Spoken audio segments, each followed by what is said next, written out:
Business Foundations for Mums with me, Kate Butcher, is the podcast to listen to if you are a mum who is ready to launch your business, not sure where to start, or wanting to turn that sideline into something more serious. It will be full of practical tips, mindset advice, and inspirational and honest interviews with mums who are juggling business and motherhood, supporting mums in business to turn your dream into a reality.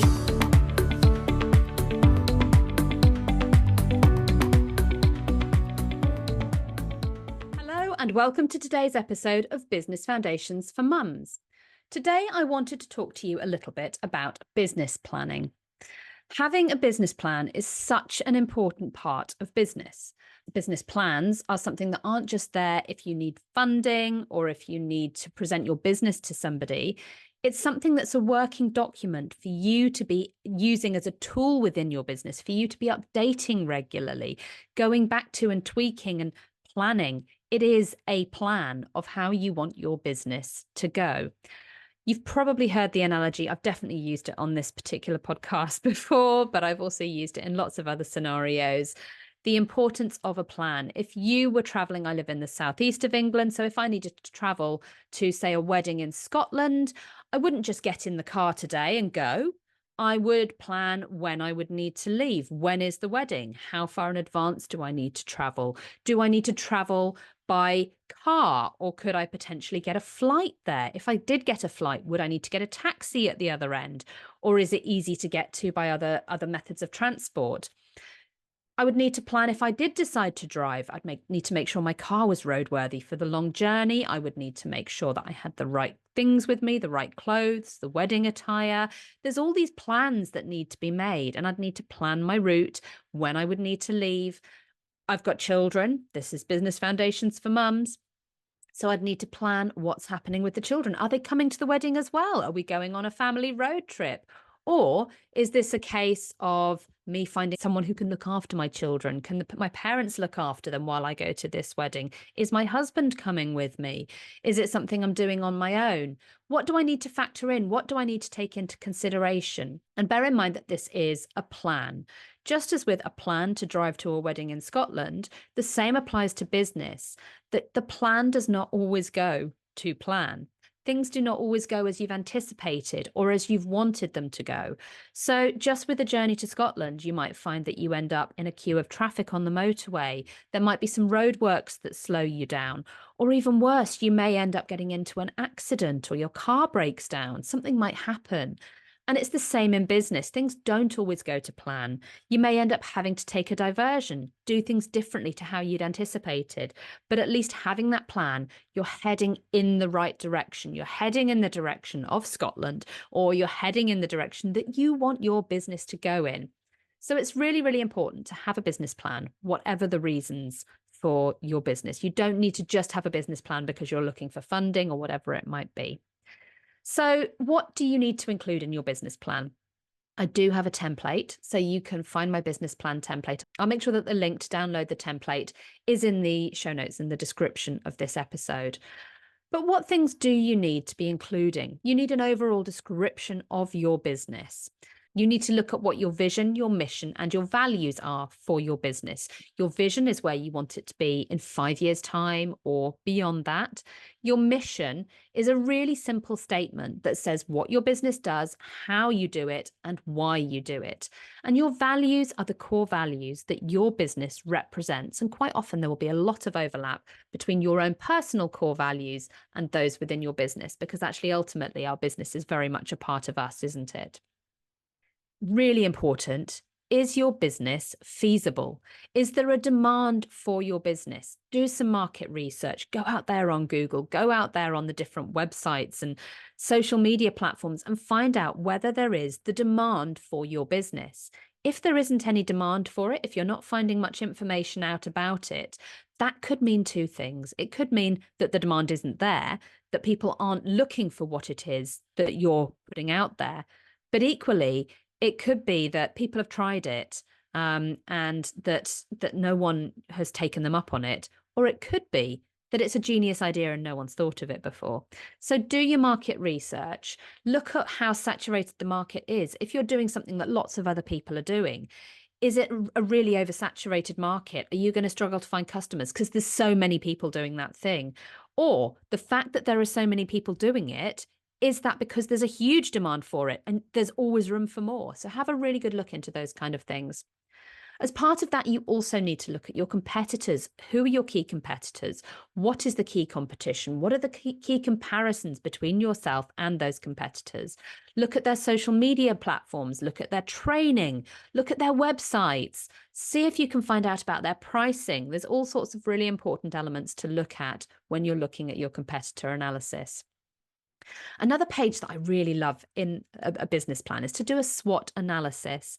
And a SWOT analysis is effectively where you list out your strengths, your weaknesses, and whilst I don't like that word, it works within the acronym, but the weaknesses are effectively the areas that need improvement, or the areas that would be better off dealt with by somebody else because they're not the things that you find really easy to do. The opportunities within your business, think about all the different opportunities available to you, and also the threats within your business. What are the things that could threaten your business and be a problem for you? Within your business plan, it should be really clear as well what products or services it is that you deliver, not only now, but also going forward into the future. What do you intend to deliver for the future? And financial planning is also a really, really key part of business planning. What is your pricing structure? What is your pricing strategy? And look at not only your startup costs for getting the business up and running, but the ongoing costs. And not only what the ongoing costs are of producing the product or the service that you produce, but also of running the business behind the scenes. Do you know what your break-even point is? Your break-even point is the point from which you stop spending money, growing the business, and you start to then make money. It's the point at which you've actually put forward the costs that you need to get everything set up, everything started up, and you've then paid effectively all of that back into the business through the sales that you've made, and you're now starting to make money. And how will you keep records of your business, of your finances? How will you manage your cash flow? How will you record your sales, your invoicing, your profit and loss? It's really important to make sure that you're recording all of those well. It's really, really key to think about your marketing and your audience. Who are the target market who you are serving? Get more specific with this as well. Look at the demographics, the psychographics, the details of who they are, and come up with a really detailed client avatar. Who's an ideal client? Who would be your perfect client? Who you can market to? And once you've done that, also think about what your niche is. What is your speciality? Who is it you're helping and what is it you're helping them with?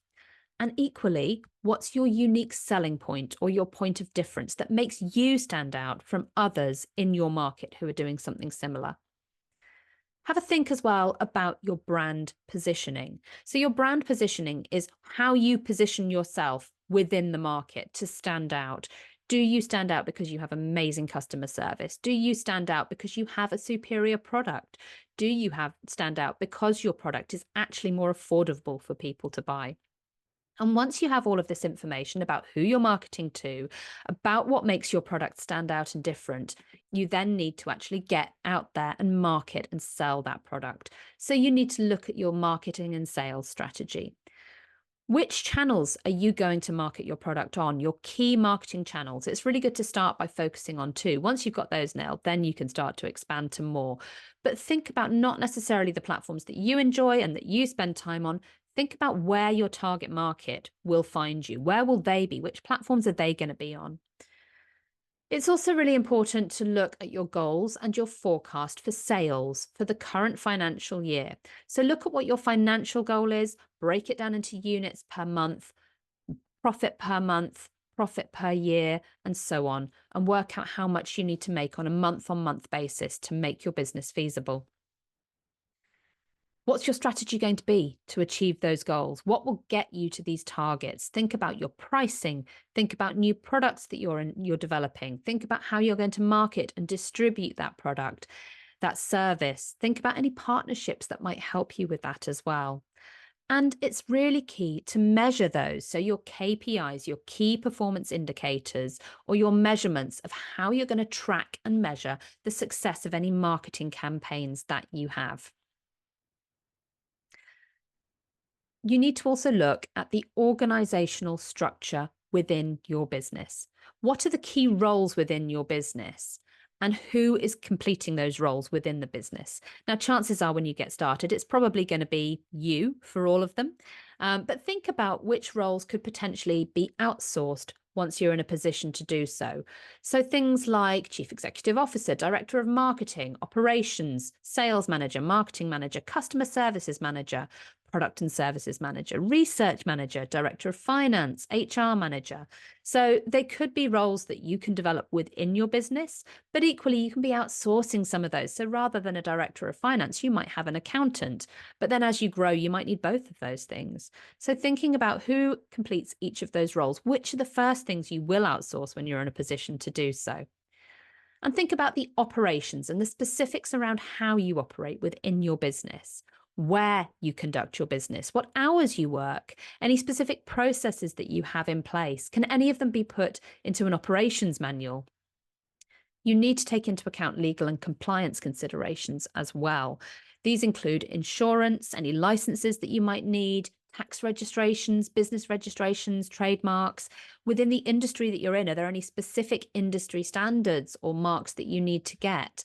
And this also includes health and safety considerations. And these are both the legal health and safety considerations, but also the moral ones. So think about the different things that you need to make sure that your clients are kept safe, your customers are kept safe, that anyone who works for you or works with you is also kept safe, and that you are as well. And if necessary, put in place a risk management plan. Look at the potential risks, look at what the likelihood is of those risks and what the impact could be if those risks actually came to fruition. And what can you do to manage that and mitigate it? And one thing I like to do as a result of all of these different things that we've considered and put together is then put together an action plan.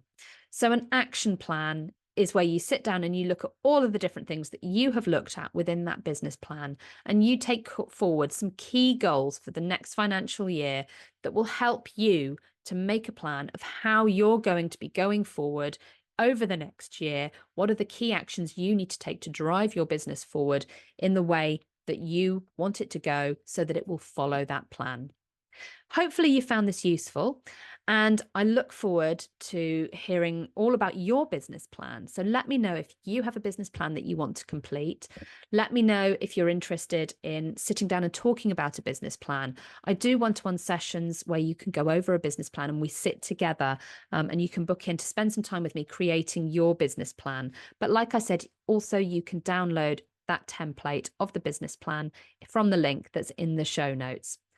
Thank you very much for listening to this today, and we look forward to seeing you in the next episode, where I will be talking with another inspiring mum in business all about what she does in her business. Thank you for joining us here at Business Foundations for Mums. You can find all of our episodes, show notes and blog posts at businessfoundationsformums.co.uk, and you can follow us on Instagram or Facebook.